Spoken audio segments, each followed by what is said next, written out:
ધોરણ 8 हिंदी पाठ 5 सवाल बाल मन के जवाब डॉक्टर कलाम के। तो विद्यार्थी मित्रों, આપણે આગળના તાસની અંદર ડૉક્ટર અબ્દુલ કલામ વિશે ભણ્યા અને બાળકો જે પ્રશ્નોત્તરી કરે છે એના ઉત્તર ડૉક્ટર અબ્દુલ કલામ આપી રહ્યા છે। तो भारत के भूतपूर्व राष्ट्रपति डॉक्टर अब्दुल पाकिर जैनुलाब्दीन अब्दुल कलाम एक वैज्ञानिक है। भारत के आधुनिक क्षेपणास्त्रों से निर्माण तथा प्रक्षेपण में उनका बड़ा योगदान रहा है। डॉक्टर कलाम बहुत ही सरल स्वभाव के व्यक्ति है। बच्चों से उन्हें बड़ा लगाव है। इस पाठ में बच्चों ने उनसे विविध विषयों पर प्रश्न पूछे हैं और डॉक्टर कलाम ने उनके उत्तर दिए हैं। तो विद्यार्थी मित्रों, हमने पहले तास के अंदर प्रश्न करता है, वो प्रश्न पूछ रहा है और डॉक्टर कलाम उसका उत्तर दे रहा है। तो हमने 2 सवाल तक पढ़ा था और हम आगे पढ़ते हैं। सवाल नंबर 3। प्रश्नकर्ता अर्श पटेल, कक्षा 5, चंदूलाल विद्या मंदिर, मुंबई से। तो ये विद्यार्थी है वो मुंबई से है। वो प्रश्न क्या कर रहा है देखते हैं। यदि हम आपकी तरह बनना चाहे तो हमें क्या करना चाहिए।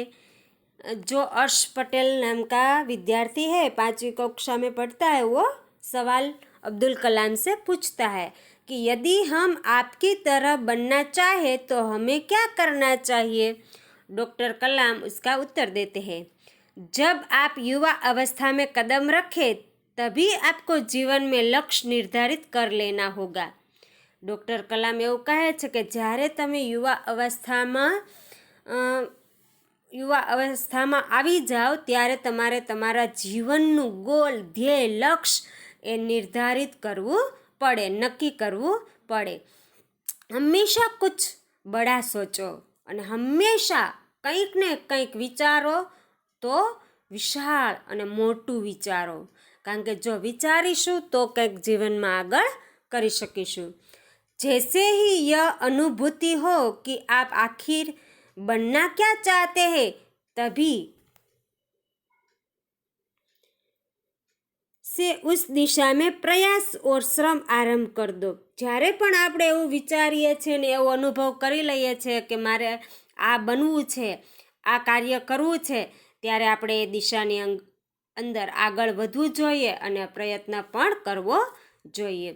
कहने का अर्थ है कि जी तोड़ मेहनत करो। कहવાનો અર્થ એવો છે કે खूब मेहनत करो, खूब मेहनत करो। जो आप आगे ही और बढ़ोगे, आपका सामना बाधाओं तथा कठिनाइयों से होगा। જેમ જેમ તમે આગળ વધશો એમ એમ તમને વધારેમાં વધારે મુશ્કેલીઓ પણ પડશે અને પરિસ્થિતિનો સામનો પણ તમારે કરવો પડશે। आपको अपने अंदर दृढ़ साहस पैदा करना होगा।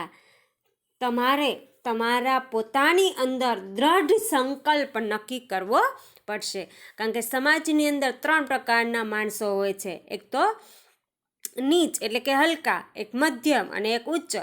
તો નીચ પ્રકારના એટલે કે હલકા માણસો એ શું વિચારે છે, તો કે મારે આ કાર્યની શરૂઆત તો કરવી છે, બરાબર, પણ શરૂઆત કર્યા પહેલાં એવો વિચાર કરી લે છે કે મને એમાં સફળતા મળશે કે નહીં મળે, એવો વિચાર કરી અને કાર્ય કરવાની શરૂઆત જ કરતા નથી।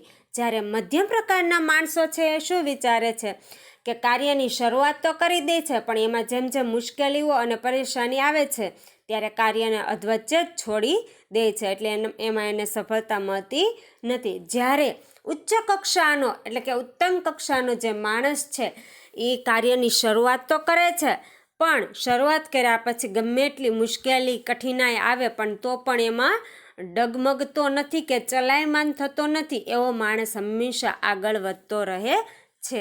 Try and try you will be in success. પ્રયત્ન કરતા રહો, સફળતા હંમેશા આપણી પાસે જ હોય છે। તો સફળતા મેળવવા માટે અથાગ મહેનત અને અથાગ પરિશ્રમ કરવો પડે। समस्याओं को पराजित करने में महारत हासिल करनी होगी। तो समस्याओने पसार करवा माटे मोटी मोटी मुश्केलीओनो पण सामनो करवो पड़े, तो ज आपणे कोई पण कामनी अंदर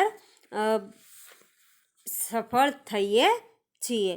तो જ્યારે પણ કાર્યની શરૂઆત કરીએ ત્યારે એમાં ઘણી બધી મુશ્કેલીઓ આવતી હોય છે, પણ એ મુશ્કેલીમાંથી આપણે પસાર થવું જોઈએ, ડર્યા વગર એનો સામનો કરવો જોઈએ। તો એ જે સમસ્યા આવે છે, ઉલઝન આવે છે, એને બહાર પાડવી જોઈએ। અહીંયા આપણને મહારત એવો શબ્દ આપેલો છે। તો महारत का अर्थ होता है योग्यता।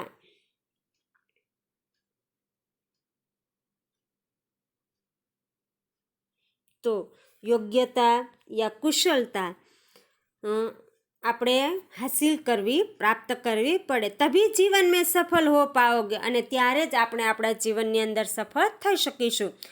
पहले यह जरूरी है कि आप निरंतर ज्ञान अर्जित करो, परंतु पहला ये जरूरी है कि सतत અને સતત આપણે જ્ઞાનમાં વધારો કરવો જોઈએ। और आगे एक विद्यार्थी है, वो प्रश्न पूछ रहा है। प्रश्नकर्ता चिराग जैन, कक्षा 7, बॉम्बे कैब्रिज, अंधेरी, पश्चिम मुंबई से ये विद्यार्थी सवाल कर रहा है। वह कौन सी बड़ी चुनौती है जिनका सामना हमें आज करना पड़ रहा है?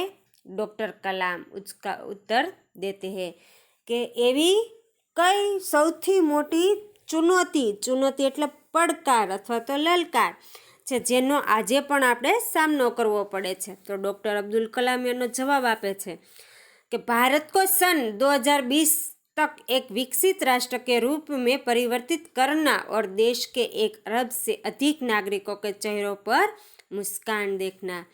कि भारत छे 2020 सुधीमां भारत देशने एक विकसित देश बनावવો અને એમાં પરિવર્તિત કરવો એ સૌથી મોટામાં મોટી મુશ્કેલી છે, ચુનૌતી છે, અને એને એક અરબ સાગરના વધારેમાં વધારે નાગરિકો બનાવી અને બધાના ચહેરા ઉપર સ્માઇલ લાવવી એ એક આપણા માટે ચુનૌતી છે। કારણ કે ભારત દેશ એ ભારત દેશની અંદર બધા અમીર લોકો હોતા નથી। ઘણા એવા પણ લોકો છે કે જે પેટમાં પૂરવા માટે, ખાડો પૂરવા માટે અથવા તો એક ટાઈમનું જમવા માટે અથાગ મહેનત કરતા હોય છે, ભીખ પણ માગતા હોય છે। તો આવા લોકોને સદ્ધર બનાવવા એ એક ચુનૌતી છે।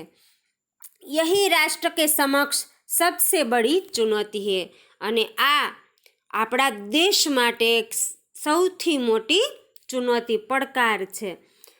આગળ प्रश्नकर्ता पूछ रहा है। हर्ष चांडक, कक्षा 7, डॉक्टर एस राधाकृष्णन विद्यालय, मलाड, मुंबई से। आपकी दृष्टि में साहस की परिभाषा क्या है?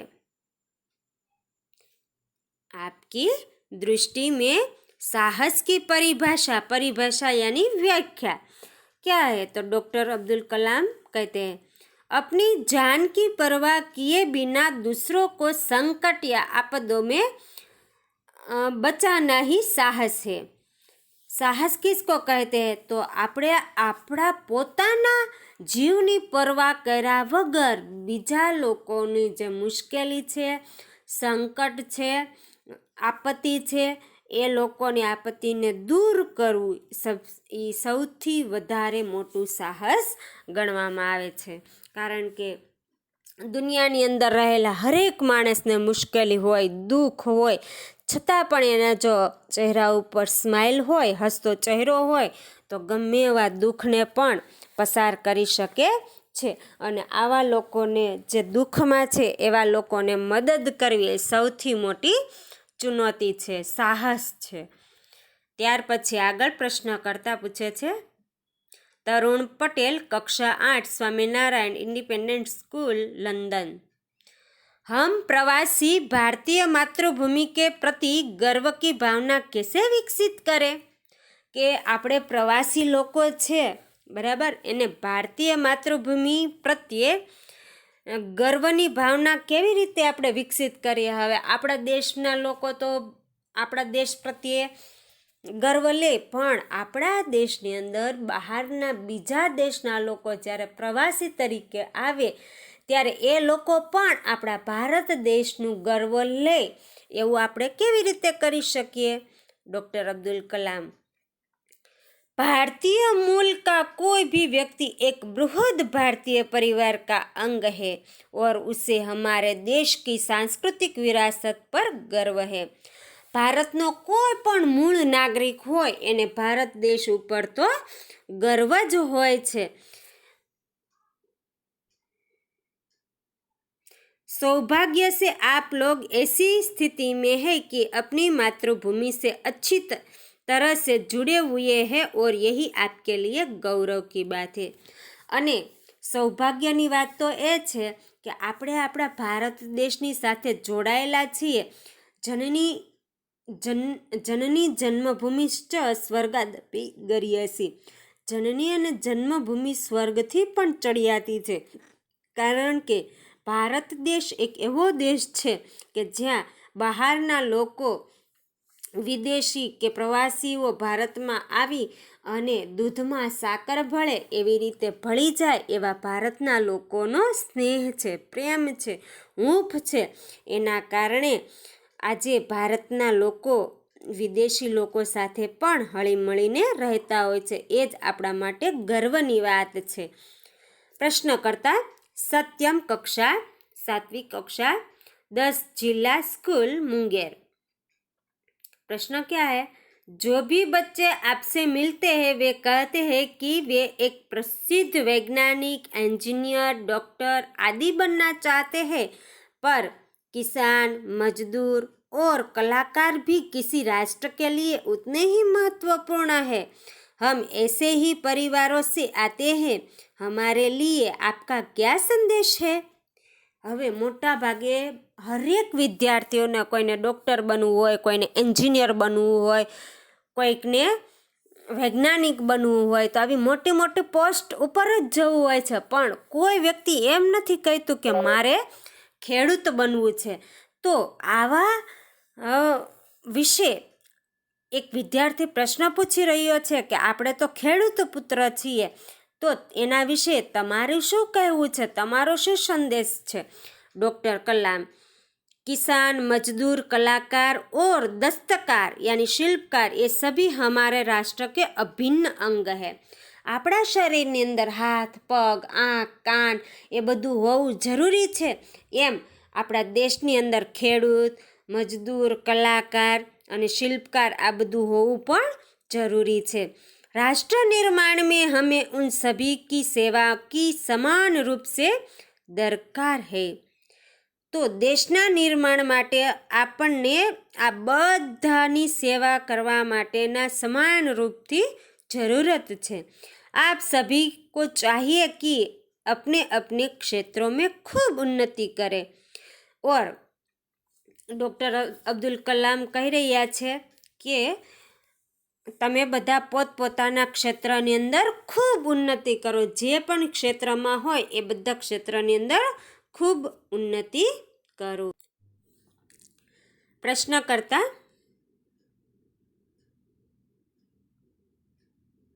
रोहित चतुर्वेदी, कक्षा 12वीं, इस्लामिया इंटर कॉलेज इटावा.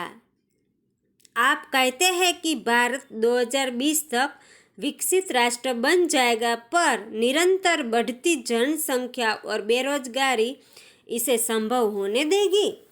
હવે એક વિદ્યાર્થી 11મા ધોરણનો છે, અબ્દુલ કલામને પ્રશ્ન પૂછે છે કે તમે કહી રહ્યા છો કે 2020 સુધીમાં આપણો ભારત દેશ છે એ સતત વિકસિત દેશ બની જશે, પણ શું ભારત દેશમાં વધતી જતી જનસંખ્યાને કારણે અને બેરોજગારીને કારણે શું આ બધું સંભવ છે, શક્ય છે, પોસિબલ છે? તો ડૉક્ટર અબ્દુલ કલામ શું કહે છે? विकसित स्वयं जनसंख्या वृद्धि को रोकने की अचूक औषधि है. तो विकास जो हमारी वृद्धि है, विकास है, प्रगति है, એને આપણે स्वयं જાતે પોતે જનસંખ્યા વૃદ્ધિ को रोकने की अचूक औषधि है। તો એને રોકવા માટે આપણે ખુદ એક ઔષધિ છીએ। इसमें जन शिक्षा विशेषकर स्त्री शिक्षा की बात भी सम्मिलित है અને એમાં પણ ખાસ કરીને શિક્ષણ વિભાગ અને એ શિક્ષણ વિભાગની અંદર સ્ત્રીઓ મહિલાઓ પણ શિક્ષણમાં આગળ વધે એનો પણ સમાવેશ થયેલો છે। इससे छोटा परिवार सुखी परिवार की मान्यता को बल मिलता है અને આના કારણે નાનો પરિવાર અને સુખી પરિવારની માન્યતાને બળ મળે છે। भारत 2020 का मिशन यहाँ के युवाओं को रोजगार के पर्याप्त अवसर सुलभ कराएगा અને ભારત 2020નું જે મિશન છે એ બધા યુવાઓને એટલે કે જે યુવાન ભાઈઓ અને બહેનો છે એને રોજગાર એટલે કે ધંધા નોકરી આપી અને પર્યાપ્ત આવશ્યક માત્રાની અંદર એને प्राप्त करावशे। ग्रामीण क्षेत्रों में बड़ी संख्या में उद्योग धंधे स्थापित किए जाएंगे અને ગ્રામીણ વિભાગની અંદર ગામડાઓની અંદર પણ ઘણી મોટી સંખ્યાઓની અંદર ઉદ્યોગ ધંધાનો વિકાસ કરવામાં આવશે। जिससे उन क्षेत्रों में रोजगार के प्रचुर अवसर पैदा होंगे અને જેના કારણે આ ઉદ્યોગ ધંધાઓને કારણે રોજગારમાં વધારો થશે।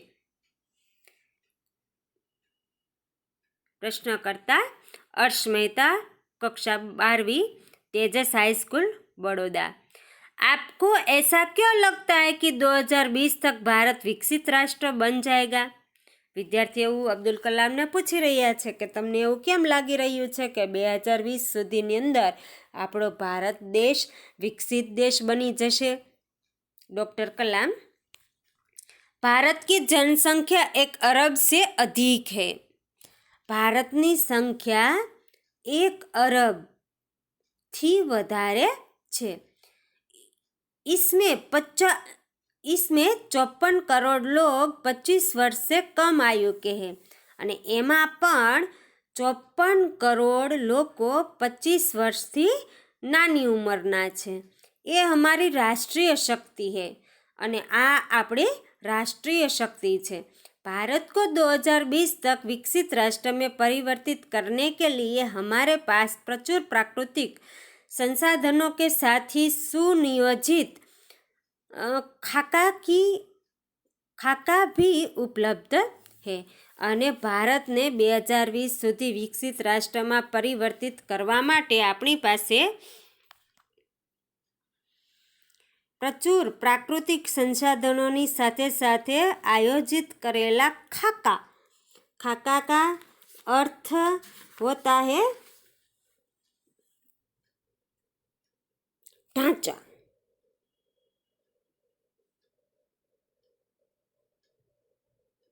ढांचा यानी वड़ा पण उपलब्ध है। 54 करोड़ युवाओं के विचारों की एकता निश्चय ही इसे विकसित राष्ट्र में परिवर्तित करने में सफल होगी અને 54 કરોડ યુવાઓના જે વિચારો છે એને ભારત દેશને એક કરવામાં અને વિકસિત કરવામાં, રાષ્ટ્રને એક કરવામાં, પરિવર્તિત કરવામાં સફળ થશે। કારણ કે યુવાઓની અંદર તાજું લોહી એટલે કે જોમ, જુસ્સો અને સાહસ વધારે પડતું ભરેલું હોય છે। તો એના નવા વિચારોને કારણે ભારતને વિકસિત રાષ્ટ્ર બનાવવામાં એ સફળ થશે। પ્રશ્નકર્તા એસ કાર્તિક, કક્ષા 12वीं, अमर ज्योति इंग्लिश स्कूल, बंगलुरु। तो बंगलुरु से 12मा ધોરણનો एक विद्यार्थी सवाल पूछे छे, कई छात्रों के बड़े बड़े लक्ष्य होते हैं पर आर्थिक तथा अन्य समस्याओं के कारण वे इन्हें प्राप्त नहीं कर पाते। वे अपना लक्ष्य आखिर कैसे प्राप्त करें?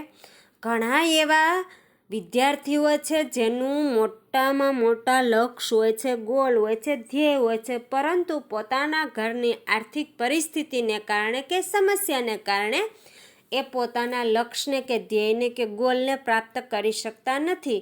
તો તે પોતાનું લક્ષ્ય કેવી રીતે પ્રાપ્ત કરી શકે? આવો સવાલ છે એક વિદ્યાર્થી છે અબ્દુલ કલામને પૂછી રહ્યા છે। તો ડૉક્ટર અબ્દુલ કલામ શું જવાબ આપે છે? स्कूल में पढ़ाई में अच्छा प्रदर्शन करने पर छात्रवृत्ति प्राप्त होगी।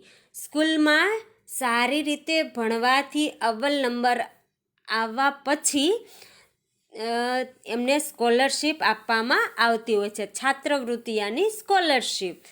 તો અમુક પૈસા છે પ્રાપ્ત થતા હોય છે ભણવા માટે। साथ ही उच्च शिक्षा के लिए बैंकों से ऋण लेने हेतु पात्रता भी बनेगी। અને સાથે સાથે વધારે પડતું ઉચ્ચ યાની કે વધારે ડિગ્રી કે કોઈ પણ આપણે હાંસિલ કરીએ, પ્રાપ્ત કરીએ, એને ઉચ્ચ શિક્ષા કહેવાય। તો બેંકોની અંદર આ લોન પણ આપવામાં આવતી હોય છે। जीवन में ऊंचा लक्ष्य निर्धारित करने पर बाधाएं तो आती ही है। જીવનની અંદર ઊંચું ગોલ, ધ્યેય કે લક્ષ્ય પ્રાપ્ત કરવા માટે આપણને મુશ્કેલીઓ તો આવે જ છે, સંકટ તો આવે જ છે, આપત્તિ તો આવે જ છે। हमें कठोर परिश्रम और उत्कृष्ट कार्यों से इन्हें पराजित करना होगा।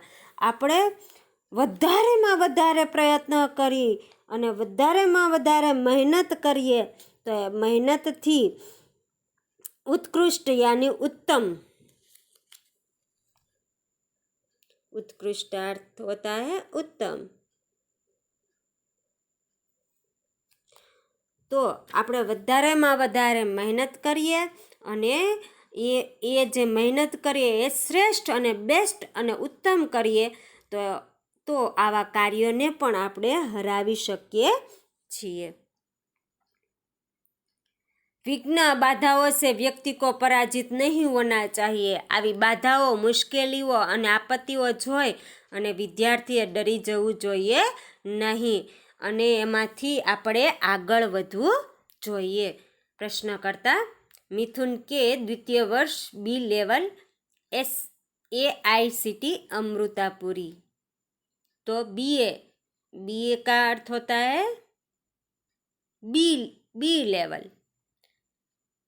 बी लेवल का एक विद्यार्थी है, वो प्रश्न पूछ रहा है।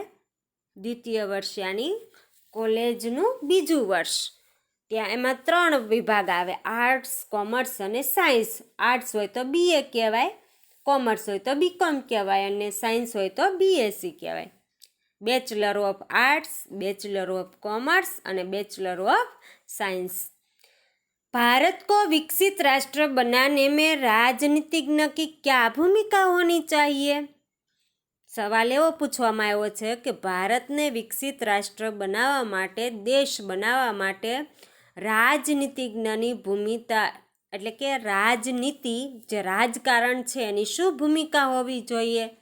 ડૉક્ટર અબ્દુલ કલામ। जिम्मेदार राजनीतिज्ञ दूरदर्शितापूर्ण नीतियाँ बनाता है। એટલે કે જે જવાબદારીપૂર્ણ રાજકારણી છે એ दूरदर्शितापूर्ण नीतियाँ એટલે કે पारदर्शक, दूर की बात सोचने का गुण जिसमें होता है वो व्यक्ति नीति बनाता है। महात्मा गांधी ने निष्ठा के राजनीतिक सिद्धांत को सत्य, अहिंसा तथा निस्वार्थ भावना में ढालते हुए ब्रिटिश शासकों के विरुद्ध अपनी लड़ाई छेड़ी थी। तो જેમ કે આપણા મહાત્મા ગાંધી જે છે એણે નિષ્ઠાપૂર્વક, પ્રામાણિકતાથી રાજનીતિનો સિદ્ધાંત અપનાવી અને સત્ય, અહિંસા અને નિસ્વાર્થ ભાવનાથી બ્રિટિશ જે અંગ્રેજો હતા એના વિરુદ્ધ પોતાની લડાઈ ચાલુ રાખી હતી। वर्तमान राजनीतिज्ञों को अपने कठिन परिश्रम, उत्कृष्टता और पारदर्शी कार्यों से मार्गदर्शन देना होगा। અત્યારના હાલના જે રાજકારણીઓ છે એ લોકોને પરિશ્રમ, ઉત્કૃષ્ટતા અને પારદર્શી કાર્યો કરવા માટે માર્ગદર્શન આપવું પડે। साथ ही गरीबी रेखा से नीचे रहे लगभग 26 करोड़ भारतीयों के उत्थान के लिए भी कार्य करना होगा। અને સાથે સાથે ગરીબી રેખાની હેઠળ જે જીવી રહેલા લોકો છે, 26 કરોડ જેટલા લોકો છે, એને પણ ઉન્નત બનાવવા માટે આપણે પ્રયત્ન કરવો પડે, આગળ આવવું પડે, આવા લોકોને પહેલાં મદદ કરવી પડે। ત્યાર પછી પ્રશ્ન કરતા સી નંદિતા સુબી तृतीय वर्ष MGR ઇન્સ્ટિટ્યૂટ ઓફ ચેન્નઈ. તો ચેન્નઈથી એક વિદ્યાર્થીની પ્રશ્ન પૂછી રહી છે અને કોલેજના 3જા વર્ષમાં છે. रक्षा की दृष्टि से विजन 2020 का लक्ष्य पाने में महिलाओं की क्या भूमिका हो सकती है? હવે 2020નું ગોલ ધ્યેય પામવા માટે, મેળવવા માટે, પ્રાપ્ત કરવા માટે સ્ત્રીઓની શું ભૂમિકા હોઈ શકે છે? डॉक्टर अब्दुल कलाम. विजन 2020 में रक्षा अनुप्रयोग क्षेत्र में महत्वपूर्ण प्रतियोगियों के विकास पर विचार किया गया है. तो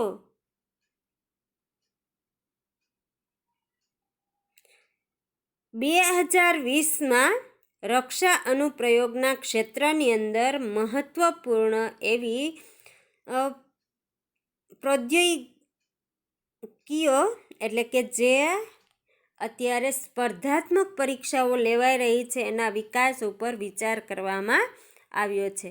राष्ट्रीय सुरक्षा की बात भी विजन 2020 का एक अभिन्न अंग है અને રાષ્ટ્રીય સુરક્ષાની વાત પણ 2020નું એક અભિન્ન અંગ છે.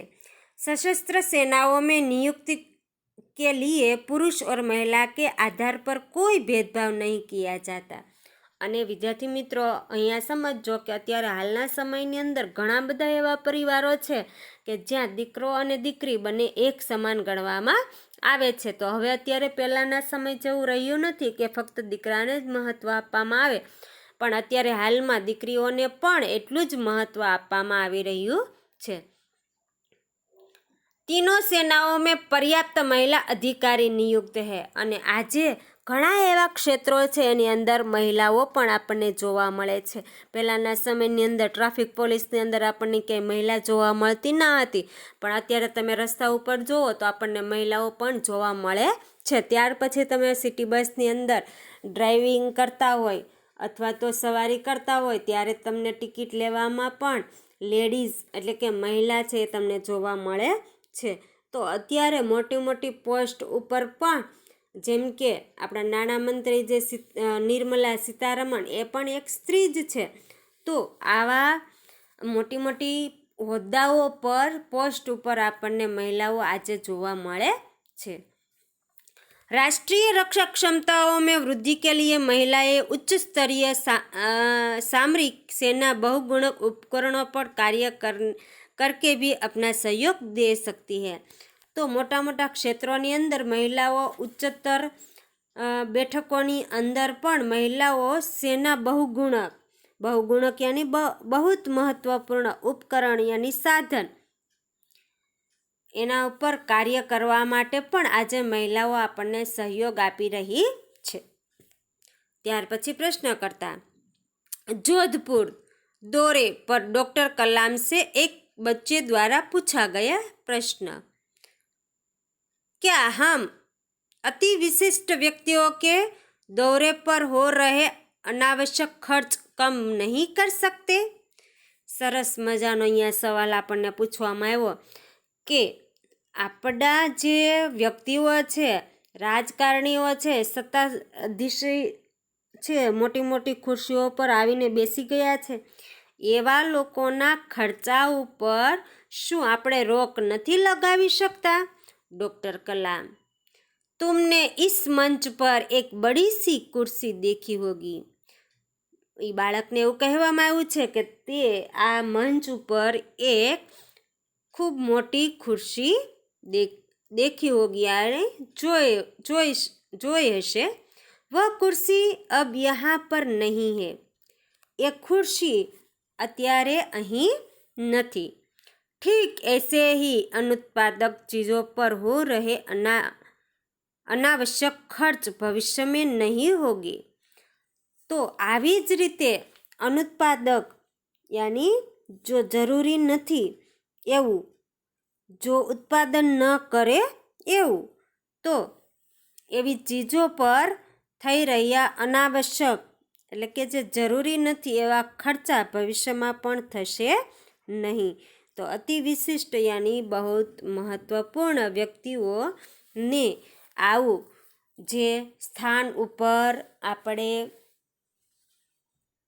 ખોટા ખર્ચા જે થઈ રહ્યા છે એ જો આવા ડૉક્ટર અબ્દુલ કલામ જેવા વ્યક્તિઓ આપણને સમાજની અંદર મળી જાય તો એના જેવા વ્યક્તિઓ દ્વારા સમાજની અંદર આપણને ઘણા બધા ઉપયોગી થઈ શકે છે. પોતે છે પોતાની સત્તાનો બિલકુલ ઉપયોગ કર્યા વગર લોકોનું હિત કરે છે, લોકોનું કલ્યાણ કરે છે અને હંમેશા બાળકો ઉપર ખૂબ વહાલ અને પ્રેમ દર્શાવનારા એવા એપીજે અબ્દુલ કલામ જેવા વ્યક્તિઓ આપણને રાષ્ટ્રપતિ તરીકે મળે તો દેશ ચોક્કસ રીતે વિકસિત થાય, એમાં કોઈ શંકાને સ્થાન નથી. તો એવા ડૉક્ટર અબ્દુલ કલામનો પાઠ આપણે અહીંયા પૂર્ણ કરીએ છીએ.